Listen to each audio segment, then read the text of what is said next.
आज हम इस वीडियो के माध्यम से कर्म ज्ञान एवं पूर्व जन्म के कर्म अथवा प्रारब्ध पर अपनी बात रखेंगे। कर्म ज्ञान मनुष्य के पूर्व जन्म अथवा प्रारब्ध से संबंध नहीं रखता है। कर्म ज्ञान मनुष्य के वर्तमान जीवन से संबंध रखता है, क्योंकि यह जो कर्म ज्ञान है यह मनुष्य द्वारा जाना गया ज्ञान है। हम कोई संत महापुरुष या दैवीय शक्ति अथवा सत्ता से संपन्न प्राणी नहीं हैं। हम एक सामान्य मानव हैं। एक सामान्य मानव वर्तमान जन्म के कर्म को जानने, समझने एवं उसे करने की क्षमता रखता है।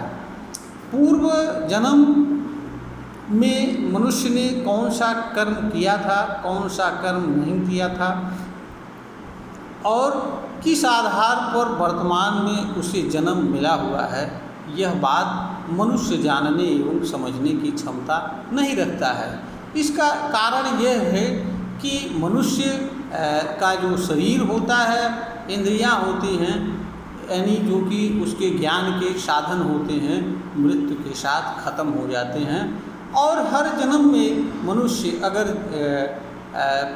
जन्म जन्मांतर की बात की जाए तो हर जन्म में मनुष्य एक भिन्न एवं नए शरीर के साथ जन्म लेता है। मनुष्य वर्तमान शरीर एवं इंद्रियों, अंतःकरण आदि के माध्यम से पूर्व जन्म के कर्म को जानने एवं समझने की क्षमता नहीं रखता है। यह एक सच्चाई है।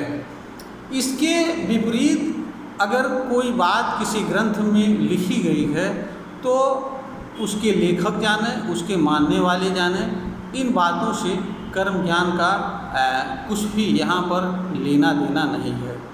यहाँ पर ध्यान देने योग्य बात यह भी है कि मनुष्य पूर्व जन्म में कुछ भी रहा हो, कुछ भी किया हो, वर्तमान जन्म में पूर्व जन्म के कर्म अथवा प्रारब्ध किसी भी तरह के अवरोध एवं बाधा उत्पन्न करने की क्षमता नहीं रखते हैं।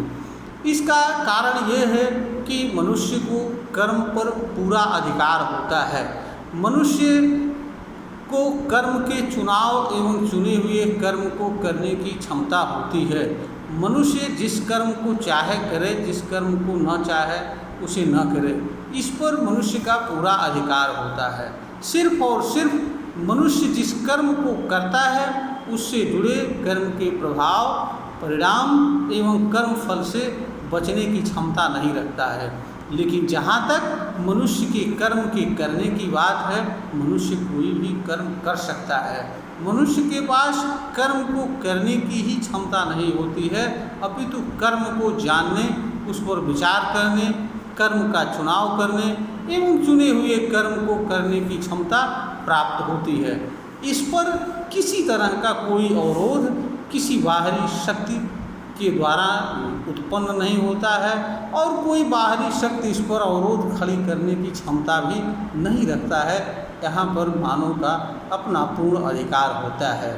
यह अलग बात है कि लोग अज्ञानवश या किन्हीं अन्य कारणोंवश इस चीज़ को जान एवं समझ नहीं पाते हैं तथा मानव जीवन में इसका उपयोग नहीं कर पाते हैं और इस कारण से लोग मानव जीवन में हताश एवं निराश होते हैं तथा अपने जन्म को कोसते हैं और अपने कर्म को कोसते हैं और अपने जीवन के उद्देश्य को कोसते हैं, समाज को कोसते हैं, दूसरों को कोसते हैं और उन्हें यह नहीं लगता है कि जो कुछ भी उनके साथ घटित हो रहा है वह उनके ही विचार एवं कर्म का परिणाम है। इसमें दूसरों का कोई योगदान नहीं है, दूसरे इसके लिए उत्तरदायी भी नहीं है। यह मनुष्य का अज्ञान है।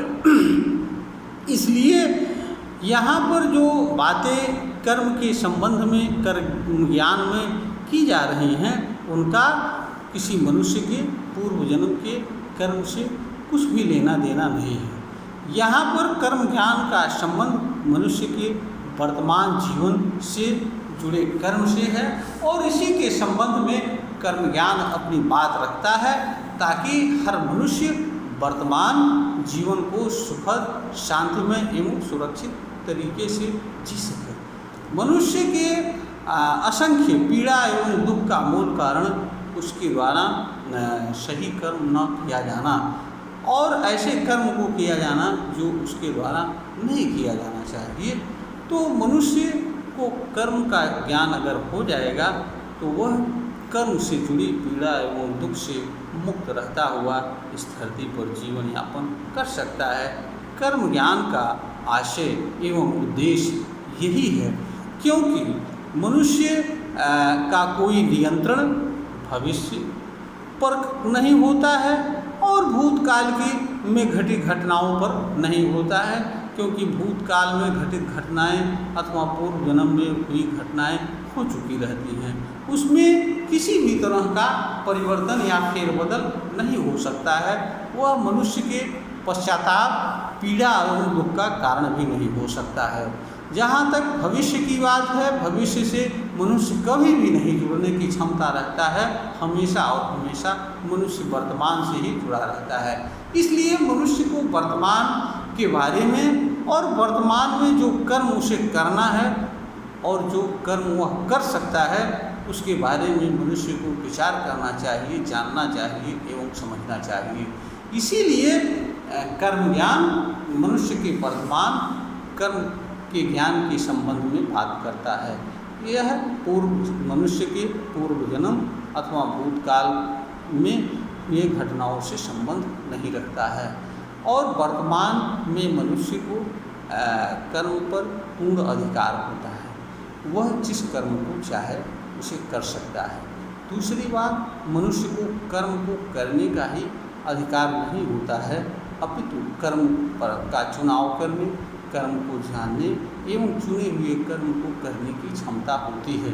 मनुष्य कर्म के चुनाव के माध्यम से अपने लिए एवं समाज के लिए कल्याणकारी कर्म का चुनाव कर सकता है तथा ऐसे कर्म को चुनाव करने से स्वयं को दूर रख सकता है जो कर्म स्वयं एवं दूसरों के लिए पीड़ा एवं दुख का कारण होते हैं। इस प्रकार से मनुष्य चुने हुए कर्म के माध्यम से स्वयं एवं मानव समाज का कल्याण कर सकता है तथा ऐसे कर्म से विरत रह सकता है जो उसके स्वयं एवं मानव समाज के लिए पीड़ा एवं दुख का कारण बनने वाले होते हैं।